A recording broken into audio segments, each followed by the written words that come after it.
निर्मला एक विधवा औरत थी जिसने अपने बेटे अमित की परवरिश अकेले ही की थी। अब निर्मला चाहती थी कि उसके बेटे की शादी एक बहुत ही सुशील और संस्कारी लड़की से हो, इसलिए वो अपने बेटे के लिए नुपुर नाम की लड़की को देखने के लिए उसके घर जाती है। आइए आइए बहन, बैठिए। वैसे आप लोगों को कोई तकलीफ तो नहीं हुई आने में? अरे नहीं नहीं बहन, मुझे कहीं जाना है। अगर आप लड़की थोड़ा जल्दी दिखा देते तो अच्छा रहता। हाँ हाँ बहन, क्यों नहीं। आप लोग आराम से नाश्ता पानी कीजिए, मैं बस 2 मिनट में नूपुर को लेकर आती हूँ। इतना बोलकर नुपुर की माँ नुपुर के कमरे में जाती है, जहाँ वो देखती है कि नुपुर अपने कमरे में नहीं है।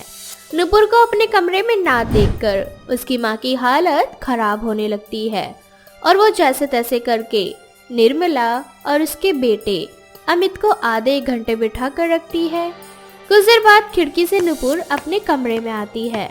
उसके हाथों में सोने चांदी के जेवर और रुपए पैसे देखकर नुपुर की माँ नुपुर से कहती है, नूपुर, तू फिर से बाहर किसी को लूटने गई थी ना? सच सच बताना, आज तूने किसे लूटा है? माँ, आप मुझसे ऐसे बात मत किया करो। आप जानती हो ना कि मैं लोगों को कितनी मुश्किल से डरा धमका कर उनका सामान छीन पाती हूँ। बस एक आप ही हो जो मुझसे नहीं डरती। अगर आप मुझसे डरने लगी ना तो मैं आपको भी लूट लूंगी। बेशरम लड़की, तू कब सुधरेगी? न जाने किस संगति में पड़ गई है तू कि शरीफ लोगों को लूट रही है। ये सब तू कब छोड़ेगी? अरे अगर लड़के वालों को पता चल गया कि उनकी होने वाली बहू लुटेरन है तो वो लोग तुझसे शादी भी नहीं करेंगे। मालूम भी है तुझे तेरे लिए कितने अच्छे घर से रिश्ता आया है। देख बेटा नूपुर, मैं चाहती हूँ कि तू एक शरीफ घर में जाए और शरीफ बहू बनकर रहे, और इसीलिए तुझे ये लूटपाट छोड़नी होगी। माँ, आप कैसी बातें कर रही हो? आप जानती हो ना कि हम कितने गरीब थे, किस तरह से लोग हमारी गरीबी का मजाक बनाया करते थे। आज इन्हीं समाज की वजह से तो मैं एक लुटेरी बनी हूँ। माँ, मत भूलो, आपके पास आज जो भी ऐशो आराम है वो सब कुछ मेरी वजह से है। हाँ नूपुर बेटा, मुझे ऐसे ऐशो आराम नहीं चाहिए जो तूने किसी को लूट के मुझे दिए हैं। देख नूपुर, अगर तू मुझसे जरा भी प्यार करती है ना तो आज तुझे मेरे सर की कसम, तू इस रिश्ते के लिए मना नहीं करेगी बेटा। नुपुर अपनी माँ से बहुत प्यार करती थी, इसलिए वो अमित से शादी करने के लिए हाँ कर देती है। अब जैसे ही अमित और निर्मला नुपुर को देखती हैं, उसे पसंद कर लेती हैं। अब बहुत जल्द नुपुर और अमित की शादी हो जाती है।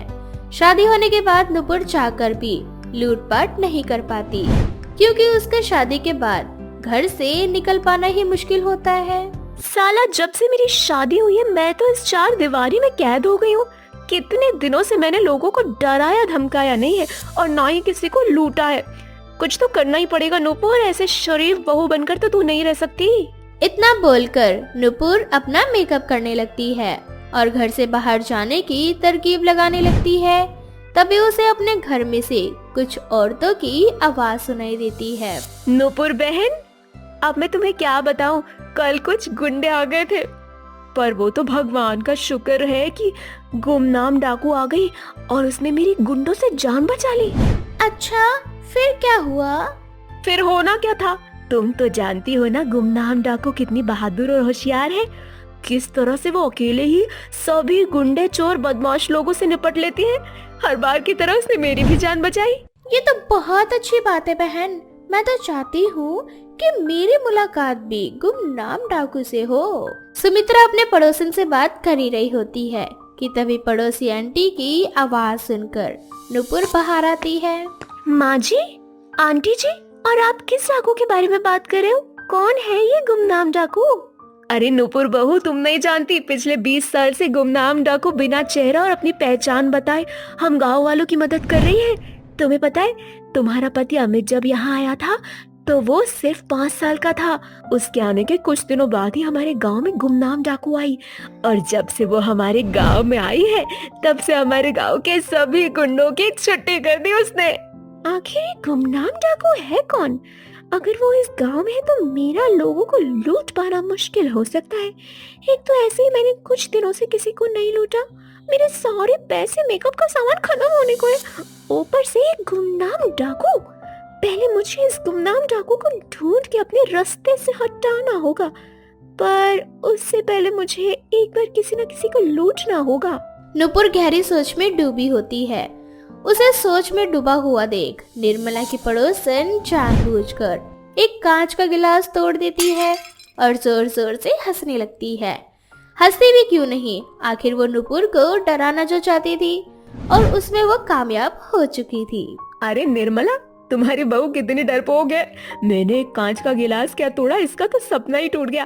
देखो कैसे उसके सीने से जान ही निकल गई।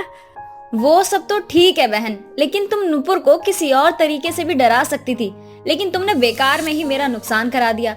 लेकिन अब जब नुकसान हो ही गया है तो क्या ही कह सकते हैं। क्या निर्मला, तुम भी ना एक कांच के गिलास के लिए ऐसा मुंह बना रही हो जैसे सड़ा हुआ बैंगन। एक गिलास ही तो टूटा है, ऐसे गिलास कटोरी तो मैं अपने घर में रोजाना तोड़ती हूँ। ये तो बहुत अच्छी बात है। वैसे लगता है कि तुम्हारी बहू तुम्हें आवाज दे रही है, तुम्हें जाना चाहिए। क्या मेरी बहू मुझे आवाज दे रही है? अरे फिर तो मुझे जाना ही पड़ेगा। निर्मला बहन, तुम तो जानती हो ना, मेरी बहू तूफान एक्सप्रेस है। जहाँ भी जाती है बवाल मचा देती है। तुम्हारे घर में बवाल मचे उससे पहले तुम्हें अपने घर में ही चली जाती हो। हाय रे, कैसे मेरी बहू मेरे पल्ले पड़ गई। इस तरह से निर्मला अपनी पड़ोसन से पीछा छुड़ा लेती है। ऐसे ही कुछ दिन बीत जाते हैं, पर नुपुर को गुमनाम डाकू नहीं मिलती। जिसके बाद नुपुर फैसला कर लेती है कि आज रात को वो अपनी ही पड़ोसन का घर लूटेगी। अब क्या था, रात होते ही नुपुर अपने प्लान के मुताबिक अपनी खिड़की से कूदकर अपनी पड़ोसन के घर जाती है और अपनी पड़ोसन को लूटकर अपने घर में आने लगती है कि तभी रास्ते में उसे गुमनाम डाकू मिलती है। नुपुर, मेरे होते हुए तुम गांव वालों को लूट नहीं सकती। अब तक तुमने जितनी भी लूट पाट करी है उन सब के लिए मैं तुम्हें माफ करती हूँ, लेकिन मेरी एक शर्त है। तुम अपनी शर्त अपनी जेब में रखो। अरे तुम डाकू नहीं, डरपोक और डरपोक, जो मेरे सामने अपना मुंह छुपा कर आई हो और मुझे सुधारने की बात कर रही हो। अरे मैं क्यों सुधरूं? इन समाज वालों की वजह से मैं और मेरी माँ रोड पर आ गए थे। इन लोगों ने हमें लूट लिया था और मेरे पिताजी ने खुदकुशी कर ली। बस इसीलिए मैं इन समाज के ठेकेदारों को लूटती हूँ।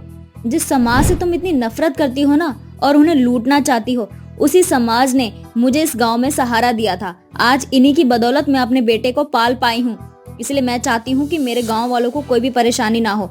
और बहू, मैं ये चाहती हूँ कि तुम ये रास्ता छोड़ दो। अब नुपुर को पता चल जाता है कि गुमनाम डाकू कोई और नहीं बल्कि उसी की सास है और वो अपनी सास का नकाब हटाती है। अब नुपुर के सामने उसकी सास की सच्चाई आती है तो वह इसकी सास को भी नुपुर की सच्चाई पता चल जाती है। जिसे मैं इतने दिनों से ढूंढ रही थी वो आप हैं। आप ही हैं गुमनाम डाकू। माँ जी, डाकू का मतलब होता है लोगों को परेशान करना, और अपने गांव वालों की मदद की। आखिर क्यों? बहू, जब मैं इस गांव में आई थी तब मेरे पास और मेरे बेटे के पास ना ही रहने के लिए घर था, ना ही पैसे था, ना ही कुछ खाने को था। तब गांव वालों ने ही हमें सहारा दिया। इन्होंने ही हमें पैसे दिए, घर दिलाया। उसके बाद इस गांव में एक सेठ आया और उस सेठ ने मुझ पर बहुत अत्याचार किया। सभी गांव वालों ने मिलकर मुझे उस सेठ से बचाया, लेकिन सेठ ने इसका बदला पूरे गांव वालों से लेना चाहा। तब मैंने भी ठान लिया कि मैं मासूम और भोली बनकर नहीं रहूंगी। मैं अपने गांव वालों की तरफ बढ़ते हुए बुरे हाथ को काट दूंगी। अब नुपुर लाचार हो जाती है और वो लोगों को लूटना बंद कर देती है। पर अब भी निर्मला गुमनाम डाकू बनकर अपने गांव वालों की रक्षा करती है। सुशीला एक बहुत गरीब लड़की थी। परिवार में उसके बीमार पिता रहा करते थे। सुशीला अकेले ही घर की सारी जिम्मेदारियों को बखूबी निभाया करती।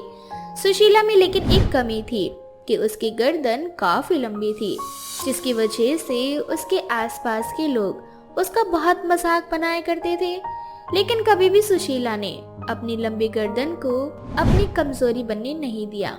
लोगों की परवाह बिल्कुल भी नहीं करती थी। उसे सिर्फ और सिर्फ अपनी जिम्मेदारियों के ऊपर और अपने पिता के ऊपर ध्यान था। सुशीला 2-4 पैसे कमाने के लिए ईंट पत्थर उठाने का काम किया करती थी। ऐसे ही एक बार सुशीला सिर पर एक पत्थर उठाकर एक जगह से दूसरी जगह पर पहुंचा रही थी। लंबी गर्दन होने के कारण उसके गर्दन में मौच आ जाती है और वो ईंट पत्थर नीचे रखकर अपनी गर्दन पकड़कर बैठ जाती है। तभी वहाँ काम करवाने वाला ठेकेदार आता है और ठेकेदार सुशीला से कहता है, क्या हो गया तुझे? आराम करने के पैसे नहीं देता मैं, जो यहाँ बैठकर आराम से अपनी इस लंबी सी गर्दन को सहला रही है। मालिक, लंबी गर्दन होने के कारण फिर गर्दन में मोच आ गई। लग रहा है कि अब मैं ईंट पत्थर नहीं उठा पाऊंगी। मुझे घर जाना है, मुझे छुट्टी दे दीजिए। आधा दिन का जो मैंने काम किया, आप मुझे आधे दिन के पैसे दे दीजिए। मैं घर जाऊं और अपने लिए कुछ दवाइयाँ ले लूं ताकि मेरी गर्दन ठीक हो। तुझे पैसे तब मिलेंगे ना तूने जब काम किया हो। आज सुबह से देख रहा हूँ कि तूने बिल्कुल भी एक पत्थर नहीं उठाया, बल्कि बार बार अपनी गर्दन में ही लगी हुई है। एक काम कर, तू अपने घर जा, आज के पैसे तुझे नहीं मिलेंगे। लेकिन मालिक, मैंने आधे दिन का काम किया है, तो आज के दिन का तो पैसा आप दे दो। बोला ना कि तुझे कोई पैसे नहीं मिलेंगे। तुझे घर जाना है तो जा, काम करना है यहाँ पर तो अगले दिन काम पर आना, वरना मत आना। लेकिन तुझे पैसे नहीं मिलेंगे आज के। गरीबी और मजदूरी को देखते हुए सुशीला बिना कुछ कहे वहाँ से अपने घर आ जाती है। ऐसे ही अब दिन बीत जाते हैं। सुशीला के पिता को उसकी शादी की चिंता सताने लगती है। सुशीला के पिता गांव के मुखिया के पास जाते हैं और अपनी बेटी की शादी की बात करते हैं। गांव के वो मुखिया काफी दयालु थे और वो खुद सुशीला की शादी गांव के ही मोहन नाम के लड़के से करवा देते हैं। शादी के बाद सुशीला के साथ कुछ भी ठीक नहीं था। उसे अक्सर उसकी सास विमला उसकी लंबी गर्दन के लिए उसको ताने दिया करती थी। ऐसे ही एक दिन सुशीला को खाना बनाने में लेट हो जाता है। तभी उसकी सास विमला उसको ताने देते हुए उससे कहती है, अरे ओ जिराफ सी गर्दन वाली बहू, खाना बनाया या नहीं, या फिर मुझे भूखे पेट सारा दिन इंतजार ही करना पड़ेगा कि महारानी अब खाना बनाएंगी और मैं अब खाऊंगी। बस माँ जी, थोड़ी देर में खाना बनके तैयार हो जाएगा। अरे ना शक्ल अच्छी है ना शरीर अच्छा है, ना ही भगवान ने तुझे अमीर बना के भेजा है। तेरी गर्दन देख के तो मुझे शर्म आती है कि समाज में कैसे मुंह दिखाऊंगी कि मेरी ऐसी बहू है। अरे किस किस का मुंह बंद करूंगी। सब कहते हैं कि अपनी बहू का मुंह दिखाई करो, लेकिन जब मैं मुंह दिखाई करूंगी तो लोग मुंह दिखाई नहीं बल्कि तेरी गर्दन दिखाई करके चले जाएंगे और मेरी बेइज्जती तो होनी ही है। माँ जी, मेरी गर्दन लंबी है तो इसमें मैं क्या कर सकती हूँ। शरीर की बनावट तो भगवान की देन है, ये हमारे बस में नहीं होता। ना इस दुनिया में भगवान ने किसी को काला बनाया है, किसी को गोरा, किसी को मोटा, किसी को पतला, किसी को छोटा, किसी को लंबा। ऊपर वाले की बनाई हुई कोई भी चीज खराब नहीं होती। मेरी गर्दन भले ही लंबी है, लेकिन मैंने आज तक भगवान से कभी शिकायत नहीं की, क्योंकि मेरा ये मानना है कि भगवान ने कुछ भी बेकार नहीं बनाया। ज्यादा लंबी लंबी बातें फेंकने की जरूरत नहीं है। अरे हद होती है अपनी तारीफ करने की। माँ जी, मैं अपनी तारीफ नहीं कर रही, बस इतना बोल रही हूँ कि मुझे भी भगवान ने ही बनाया और भगवान की कोई चीज कभी बेकार नहीं होती। विमला अपनी बहू को बिल्कुल भी पसंद नहीं करती थी। मुखिया जी के कहने पर उसने अपने बेटे मोहन की शादी सुशीला से करवा दी थी। अब किसी भी तरह से सुशीला से अपना पीछा छुड़वाना चाहती थी, ताकि मुखिया की बात भी रह जाए और सुशीला से पीछा छूट जाए। ऐसे ही एक दिन सुशीला छत पर कपड़े सुखाने के लिए जाती है। विमला मौका देखकर सीढ़ियों पर तेल गिरा देती है। थोड़ी ही देर बाद सुशीला सीढ़ियों से नीचे उतरकर आ रही होती है। सुशीला की नजर सीढ़ियों पर गिरे हुए तेल पर चली जाती है और वह साइड से खुद को बचाते हुए नीचे आ जाती है। ये देख विमला को बहुत गुस्सा आता है और वो मन ही मन कहती है, हे भगवान, मेरा प्लान तो बिल्कुल भी काम नहीं किया। ये लंबी गर्दन बच कैसे गई? इसको तो सीढ़ियों से गिर के मर जाना चाहिए था, ताकि मेरे बेटे के सर से इस लंबी गर्दन का पीछा छूट जाए। मैं अपने बेटे के लिए एक नई बहू लेकर आऊंगी जो कि बहुत सुंदर हो। ऐसे ही आए दिन विमला अपनी बहू सुशीला को जान से मारने की फिराक में थी। वो उसे मारने के 50 मौके ढूंढ रहा करती थी। ऐसे ही एक दिन सुशीला अपने कमरे में सो रही होती है। विमला मौका देखकर उसके कमरे के चारों ओर मिट्टी तेल छिड़क कर आग लगा देती है। आग लिपटते धीरे धीरे पूरे कमरे में फैल जाती है। तभी सुशीला सीढ़ियों से भागते हुए नीचे आती है और अपनी सास से कहती है, माँ जी, मेरे कमरे में आग कैसे लग गई? मोहन जी कमरे में सो रहे हैं।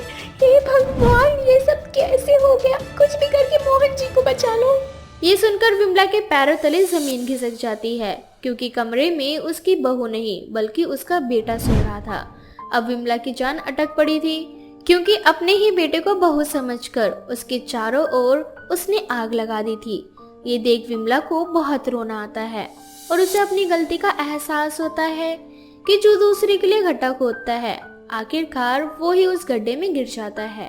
तभी सुशीला किसी तरह से पानी और कंबल की मदद से आग को बुझाती है, लेकिन फिर भी मोहन थोड़ा बहुत आग में जल जाता है। उसे हॉस्पिटल लेकर जाया जाता है। डॉक्टर मोहन का इलाज कर ही रहे होते हैं। तभी विमला रोते हुए सुशीला से कहती है, बहू मुझे माफ कर दे, आज मुझे अपने किए पर बहुत पछतावा हो रहा है। आज मेरे बेटे की हालत मेरी वजह से है। मैंने ही तुझे मारने के लिए कमरे के चारों ओर मिट्टी तेल छिड़क कर आग लगा दिया और मैं इस बात से अनजान थी कि कमरे में तू है या मेरा बेटा। मुझे तो ऐसा ही लग रहा था कि कमरे में तू है, लेकिन सही कहा है किसी ने, जो दूसरों के लिए गड्ढा खोदते हैं भगवान उसे खुद उस गड्ढे में गिरा देते हैं। और आज मेरे बेटे के साथ जो हुआ उसकी जिम्मेदार मैं हूँ। माँ जी, आप मुझसे इतनी नफरत करती हो कि आप मुझे मारने का सोच रहे थे, लेकिन मुझे बुरा नहीं लगा। बुरा तो इस चीज का लगा कि मोहन जी हॉस्पिटल में और मैं उन्हें नहीं बचा पाई। थोड़ी देर बाद डॉक्टर बाहर आते हैं। मोहन की हालत पहले से ठीक थी। कुछ दिन तक मोहन को हॉस्पिटल में ही रहना पड़ा था और इस दौरान सुशीला घर और हॉस्पिटल दोनों की जिम्मेदारियों को अच्छे से निभाती है। ये देखकर विमला को बहुत पछतावा होता है और अपनी गलती का एहसास भी कि उसने अपनी बहू को एक कमी के कारण उसके साथ ये सब करना चाहा। कुछ दिनों बाद मोहन भी घर आ जाता है।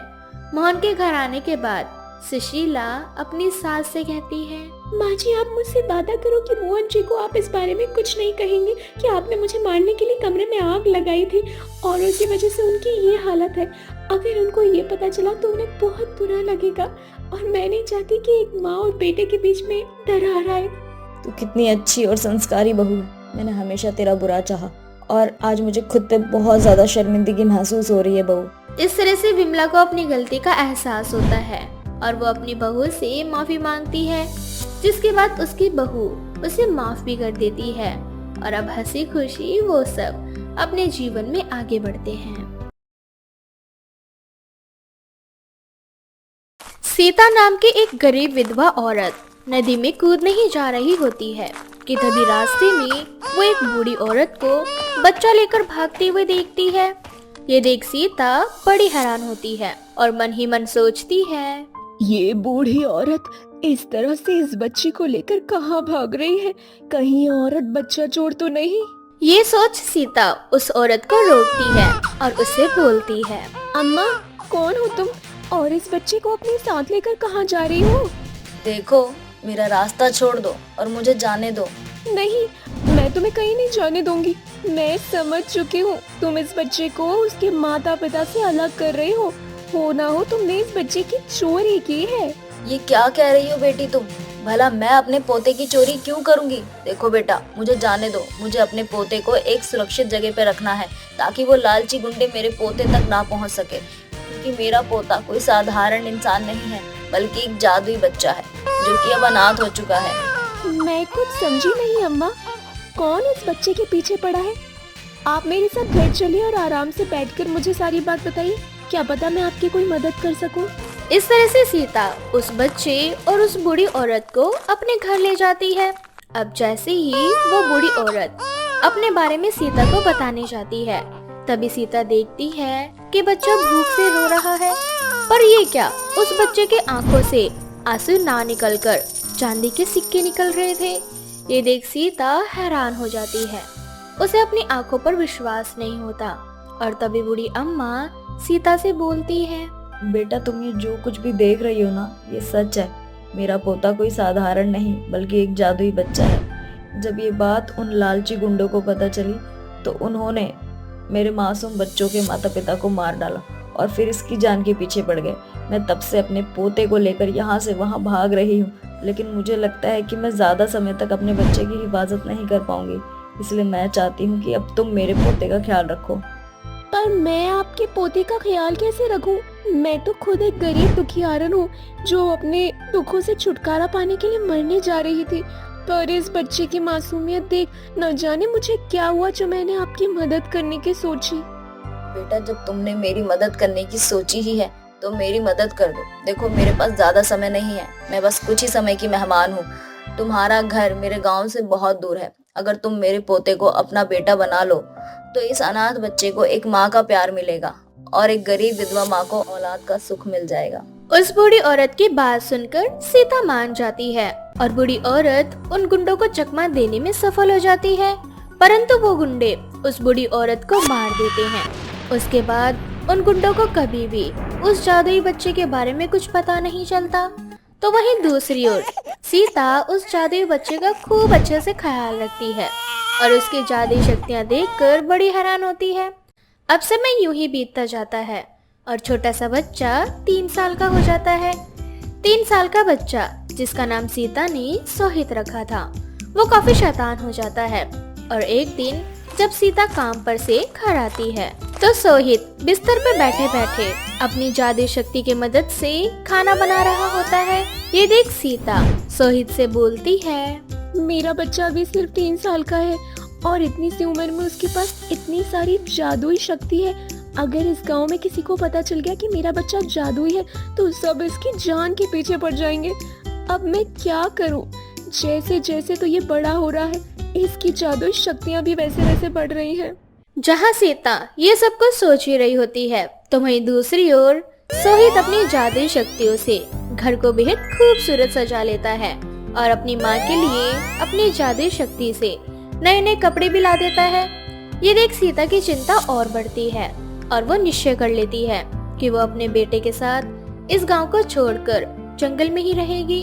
अब क्या था, अब सीता अपना सामान और अपने बच्चे को उठाकर जंगल में जाती है और अपने बच्चे से बोलती है, सोहित बेटा, इस जंगल में हमें रहने के लिए घर चाहिए, इसलिए मैं चाहती हूँ तुम अपनी जादुई शक्तियों से एक बहुत ही प्यारा घर बनाओ। सीता के बोलने पर सोहित अपनी जादुई शक्तियों से एक बहुत ही प्यारा घर बनाता है। अब सीता सोहित के साथ उसी घर में रहती है। कुछ दिनों तक तो सब अच्छा चल रहा होता है और यूं ही समय के साथ सोहित भी अब बड़ा हो जाता है। ऐसे ही एक दिन सोहित जंगलों में अपनी जादुई शक्तियों से लकड़ियां काट रहा होता है। तभी कुछ गुंडों की नजर सोहित पर पड़ती है और एक गुंडा बोलता है, सरकार ये देखिए कैसे वो बच्चा अपने हाथ हिलाकर पेड़ काट रहा है। तुम बिल्कुल सही कह रहे हो, पर मुझे समझ नहीं आ रहा कि वो बिना पेड़ों को छुए इतने बढ़िया पेड़ों की कटाई कैसे कर रहा है। सरकार, हो ना हो ये वही बच्चा है जिसे हम पिछले 10 सालों से ढूंढ रहे हैं, जिस बच्चे को लेकर वो बुढ़िया भागी थी। सही कहा तूने, मुझे भी ये वही जादुई बच्चा मालूम पड़ता है। नसीब का खेल देखो, उस बुढ़िया ने हमसे ये बच्चा चोरी किया था ताकि वो इस बच्चे को बचा सके, पर कुदरत ने एक बार फिर हमें इस बच्चे से मिला दिया। अब हम इस बच्चे को पकड़कर उसी तांत्रिक के पास ले जाएंगे और इसकी सारी शक्तियां छीन लेंगे। दोनों गुंडे मिलकर उस बच्चे को चोरी करने का प्लान बना ही रहे होते हैं कि तभी पलक झपकते ही सोहित वहाँ से गायब हो जाता है। सोहित को अपनी नजरों के सामने ना देखकर दोनों गुंडे परेशान हो जाते हैं और जंगल में इधर उधर देखने लगते हैं। तभी उन्हें एक सुंदर सा घर नजर आता है। उस सुंदर से घर को देख एक गुंडा बोलता है, जंगल में इतना सुंदर घर हो ना हो ये घर उसी जादुई बच्चे ने अपनी जादुई शक्ति की मदद से बनाया होगा। तो फिर अब इंतजार किस बात का सरकार, चलिए उस बच्चे को अगवा कर लेते हैं। अब दोनों सोहित को अगवा करने के लिए उसके घर में जाते हैं, जिसमें से एक गुंडा सीता को कुर्सी से बांध देता है और सोहित से बोलता है, देख जादुई बच्चे, हम तुझे पिछले 10 सालों से ढूंढ रहे हैं। बड़ी मुश्किलों से तू मिला है। अगर तू हमारे साथ नहीं गया तो हम तेरी माँ को जान से मार देंगे। तुम मेरी माँ का कुछ नहीं बिगाड़ सकते। पहले ही तुम मेरी एक माँ को मुझसे छीन चुके हो। अब मैं तुम्हें अपनी दूसरी माँ को नुकसान नहीं पहुँचाने दूंगा। सोहित बेटा, आज मैं तेरे साथ हूँ। मैं तुझे हमेशा तेरी जादुई शक्तियाँ इस्तेमाल करने से रोकती रही, पर आज मैं तुझे खुद कहती हूँ, तू अपनी जादुई शक्तियों का इस्तेमाल कर और अपने माँ बाप और बूढ़ी दादी की मौत का बदला ले। मेरी फिक्र मत करना बेटा। सरकार, लगता है इस औरत को मौत से डर नहीं लगता। मौत की तलवार इसके सर पर लटकी हुई है और फिर भी देखो किस तरीके से अपने बेटे को हमारा सामना करने को कह रही है। इतना बोलकर दोनों गुंडे जोर जोर से हंसने लगते हैं कि तभी सोहित की आंखों से एक तेज रोशनी निकलती है और वो दोनों गुंडे हवा में लटक जाते हैं। कुछ ही देर बाद उन दोनों गुंडों की सांसें अटकने लगती है, मानो जैसे कोई उनका गला दबा रहा हो। अब दोनों गुंडों को अपनी गलती का एहसास होता है और वो सोहित से अपनी गलती की माफी मांगते हैं, जिस पर सोहित गुंडों से बोलता है, नहीं, मैं तुम्हें नहीं छोड़ सकता। अगर आज मैंने तुम दोनों को छोड़ दिया तो तुम दोनों छल करके मेरी माँ को मार डालोगे और मेरी जादुई शक्तियाँ भी हथिया लोगे, इसलिए तुम्हारा मरना ही उचित है। इस तरह से सोहित उन दोनों गुंडों को मार गिराता है, जिसके बाद सोहित का बदला पूरा होता है। बदला पूरा होने के बाद सीता सोहित के साथ एक बार फिर गाँव में जाती है।